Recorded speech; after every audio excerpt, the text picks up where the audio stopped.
Thank you so much for sticking with us. It's great to hear what the Rochester legislators have planned for the coming up legislative session. We're going to bring you back to Midwest Talks, where we have a deeper dive into a conversation with Wale Elegbede, who is the NAACP president here in Rochester, talking about race and community in light of the recent events that we have endured through ICE, and also, in light of his particular personal experience growing up in Nigeria and then being in the U.S. Post 9/11, being a Black Muslim American and dealing with different things that he had to deal with as far as discrimination, what his family went through. He does an amazing TED Talk. You can search that, Wale Elegbede. It takes a community to eradicate hate, and that was from TED Talks in 2020. That's a great listen if you've got a few minutes, and really does give insight into these are places that we've been before. And I just want you to experience the rest of our conversation as we just talk about what you can do to stand up for your neighbors, and how we can unite as a community.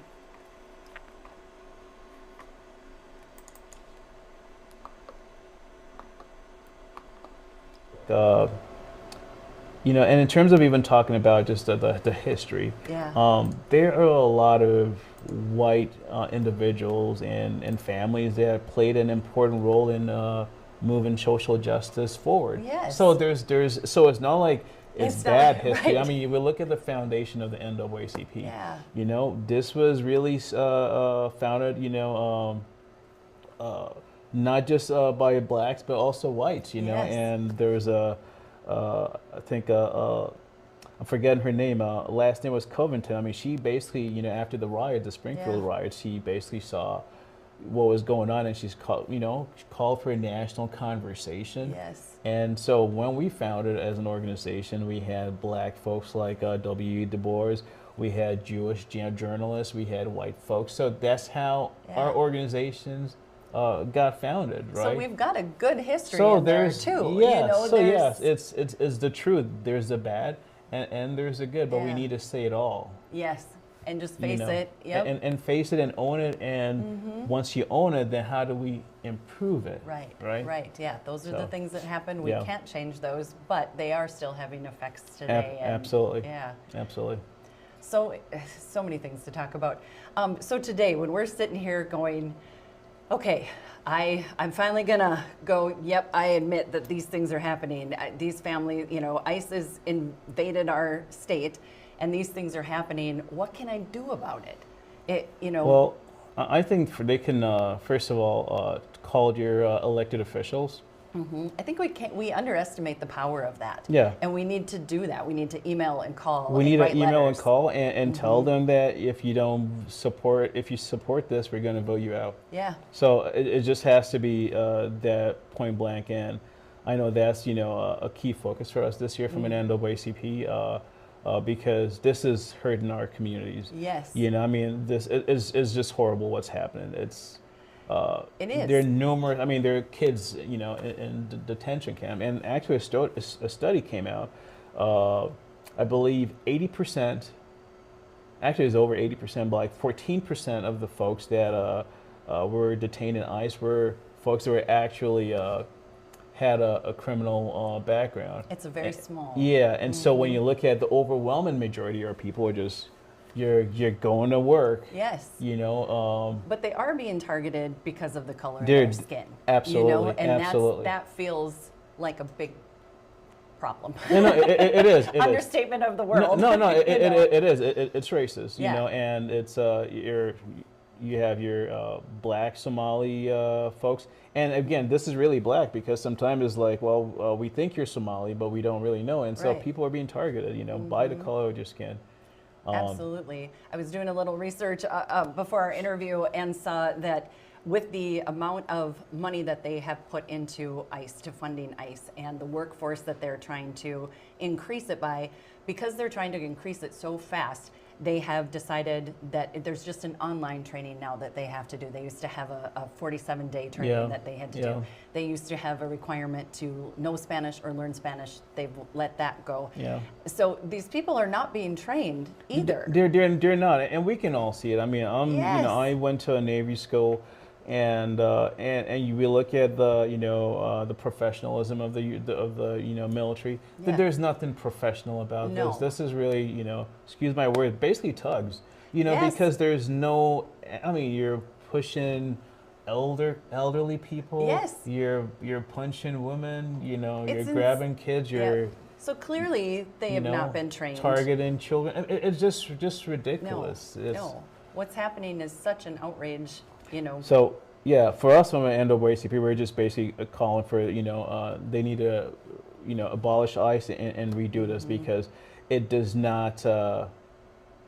I mean, the values of any nation. I mean, this is No. really horrible stuff. It is. And it we is. know it and we can see it. And so we Right. need to say something. And the facts are there, like we were The talking facts about are there. earlier. The facts are there. Again, I was looking at its peak, we had 3,000 ICE agents in Minnesota. The normal amount we have is 150. Yeah. And so even, a few days ago, they talked about getting rid of 700. Well, it's still still many, many times what the normal amount should be. And then they have these incredible quotas of arrests per day. And so it kind of puts that agent also in a position of, well, I gotta meet this quota. Exactly, you're And right. then they It's the are whole. targeting. It's the whole system. It is. It's the whole system. It's really been the system. It's by design. Yes. And if I don't have this quota now, Now I'm in trouble. Yeah, and so now I'm just gonna grab anybody and Yeah. So Yeah, and they've got incredible bonuses too. I said there's like a $50,000 signing bonus that they can have loan forgiveness. So yeah, you're that person, you're out there, and then it becomes, we're almost pushing that, like you said, the system is so set on that they're setting everybody up for failure. They're just setting everyone up for these atrocities. Yeah, my prediction is this, and we'll see if it happens. It's going to take a while. Yeah. But when I look at history, because what's happening right now, it's really bad. This is on a scale of 1 to 10. I'd say this is a 10. Yeah. If I was a easy grader, maybe a 9. What's happening is really bad. People are going to be held accountable at some point. So if you're an ICE member and you're doing this, at some point you're going to be held accountable. It may be 20 years, it may be 30 years. When we look at what was happening in Germany and other places, apartheid, South Africa, even in Nigeria, 20 years, 30 years, you're going to come back and be held accountable. That's really good for what you're doing. Folks to hear. It is good for those folks to hear because it isn't okay just because that's your quota for the day or this is your job. You don't have to do those things. And there will be. That's what I am predicting. Now I know with South Africa, basically it was really from a truth and reconciliation perspective. It was like share your stories, and you're not going to be. There's no prosecution or anything like that. I think there needs to be something stronger than that. But I mean, people just shared, just crazy stuff that was occurring. All of the stories, and now we're with social media, we are able to actually see all of this stuff. Yeah. So it's. I mean, we've seen the students being tear gassed. Right, right. We've seen the older woman being punched. Yes, we can't deny it. We can't deny it, And I mean, we look at Renee Good. And we this all is saw where that from 50 we saw her angles, from, we didn't see her go this way. We saw her go this way. Yes, yeah, away. This way, right? And so we saw the officer was in front of the car, and again, just defensive, even protecting yourself, right? So there's just the whole training, but we all know this stuff, but we just try to be in each other's camp, and we need to be in the camp and the tribe of right versus wrong. Yes. We know this is wrong. Yeah. and ways that we can, so I'm thinking, our call to action, we want people to call their representatives. So call your representatives. We want people to reach out to organizations like the NAACP, like COPAL, and others that are basically supporting, these immigrant families. Yes. I mean, there are a lot of families that are in jail that should not be in jail, Right. and they need legal representation. They need funds. Okay. right? So people can do supporting. that. Support, support your neighbors. Yeah, what a great way to support. Let's say you are a lawyer, or you've got extra money, Yeah. or money that you are able to use to support. That's something that you can actually do, is help these people. Absolutely, Yeah. and then also the skills you have. I know that we are looking for a lot of volunteers, so Okay. people can engage. Click on the volunteer link on our website, and whatever skills you have, we are going Yeah. to be tapping you this year, and so we just want people to volunteer their time. Yeah. And because that's another way that you can actually, Okay. maybe I don't have money, but I have a certain skill and I have time. Right, and I have time. We'll take that. Yeah. Oh, that's good. And I also think, and this is kind of what we've been talking about, but just to see what's, open your eyes to what's going on around you, literally in your place of work, in your place of worship, at the grocery store, wherever you are, Yeah. just because I was reading the regulations that ICE is supposed to follow. Well, as we just talked, the training is poor. These people are kind of thrown out there in this not a great situation, and then they're making terrible decisions. Just because they're not legally allowed to do things doesn't mean they're not doing those things. Exactly. So we need to stand up for our people too, and to Yeah. know those. I think it's really important to know what they can and cannot do, and be together when they come to your door, when they're Yeah. they're trying to accost somebody pumping gas. Yeah. And look, it's very dangerous. I mean, It is. just witnessing something these days, we've seen that Yeah. can get you killed, Right. right? We still need to do it. Yeah. We still can't live in fear. We still can't live in fear. We still need to record stuff, and for like underserved community members, members that are Black, or Latino. Sometimes, I suspect there may be the fear that, people aren't paying attention. Right. And when I look at, when we did a TED Talk and we started to speak, there was when we set up, organized like a rally, which was the largest in La Crosse at the time, there was a fear that, no one's going to come. Yeah. And I had that fear, but I'm like, we have to do this regardless, Yes. even if nobody comes, even if it's just 5 people, we still Yep. have to do it. Yep. And people came, Cool. right? Yeah. Community members came, people answered the call. And so again, there are good people that will answer the call. And when we Yeah. look at Minnesota, basically Minnesota is answering the call. Yes. Minnesota saw our neighbors are being impacted, Yeah. and they came out and said, no, Yeah, this is not who we are, and we're not going to allow this in Minnesota. And so there are good people out there. Absolutely. More good people than what's happening.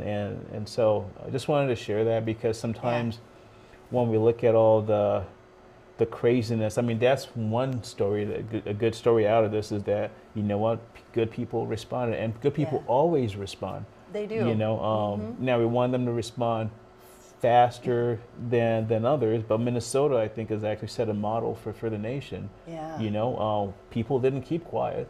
No, that's true. That's true. And we can be proud of that. And, the more, like you said, quicker, if I respond quicker, if my neighbor responds quicker, that inspires other people to, it's just a kind of a snowball effect, Yeah, I feel like, it when is. people start to step up. It is. Yeah, speak up. And talking to our children about this, because they know what's going on, but you never say anything. I'm just generalizing, but if Right. you're not having these conversations, at home, Yeah. your kid knows that, hey, my friend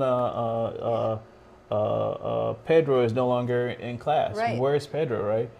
So you need to have those conversations, and just learning about people's cultures, Yes. and sharing your own culture, right? Yeah. That's going to really be the key, That is, it's the way that we unite, I think, and connect is by sitting down together. Sit down together. So I think even as a policy, maybe this is something for the leadership, and I know we'll be figuring that may be something that even from an NAACP though, if we can do, but creating spaces where people come together. Yeah, yes, absolutely. And it may just be connections, community connections, but ultimately you're creating a sense of belonging, you're creating Yes. inclusion, you're bringing all the diverse people in our Yeah. communities together, and then that fosters trust, It does. So. And another thing I think sometimes people are Yeah. afraid of is looking stupid. You know, like, oh, I'm going to look dumb because I don't know anything about this culture. Okay, nobody thinks you do. Okay, it's not like they're like, I'm so shocked you don't know. Yeah. Ask. And people want you. I mean, that's when you ask, people will love it. Yes. You know, yeah. why Who do doesn't you love that? why do you do this, or what is this about, or can you tell Yeah. me more about your food? You know, Yes. Ramadan is coming. You know, what's Ramadan all about? Right. Right. Yeah. And then you can see, oh, interesting. Ramadan. This is how the Muslims do it. This is how the Christians Right. do this with Lent. You know. Yes. This is how the Jewish people do it. So you can start to see commonalities. You know. So many just commonalities. asking a lot of questions and. Yeah, it's And- okay to look yeah. dumb. I do it all the time. And I learn a lot by Yeah. doing that. You Yeah. know? Yeah. Yeah. Oh, thank you so much for taking your time to be here. I know your schedule is like down No, packed. no, I really appreciate your work and your leadership. It's really needed. You know, these stories, I mean, are really important stories. You know, Yeah. and the key thing is this. You know, every family I've talked about, so they were desperate. There was a lot of tears because, I mean, I mean, think of what that would be like. All of a sudden, your dad, your husband's gone, mom's gone. Yeah. And you're worried about where they are and how they're being treated. And yeah, citizens, you're carrying your passports around. yeah, You know, because of the color of your skin, yes. right? You Yeah. know, and And I wanted to say that too. You know, I haven't put my passport in Yeah. my purse, you know, but a lot of people have. And I think it's important to recognize that. Do you have it in your pocket? and I have my passport my in my goodness. pocket, right? So And really, so and this is just honestly what's happening. Yeah, this is what's happening, you know, and people are putting your passports around because one mistake, or it's not even a mistake, one not having the documentation has shown that people have landed, yes, you know, in El Paso, Texas. for the you know, color of your skin. For the color of your skin, and so you think about when you're thinking about your children, that impact, right? So Yes. so it's wrong. It's wrong. Not, it's not American, Nope. but it is happening in America, and so what we are need we to going to speak do up. about it? Exactly. And so you know, stop funding ICE and holding politicians accountable to do that. Yeah. We want safety, but this is not about safety. It never was. Yeah. Yeah. We got to connect with each other and know each other and trust each other, and then Yeah. we're going to fight for each other. Yes. Yeah, yeah. Thank you again so No, much, Wale. appreciate you. Yes, appreciate you as well. Okay, we love having you at Midwest Talks, where we get to talk longer than 5 minutes, which is my Yes, favorite. I love this too.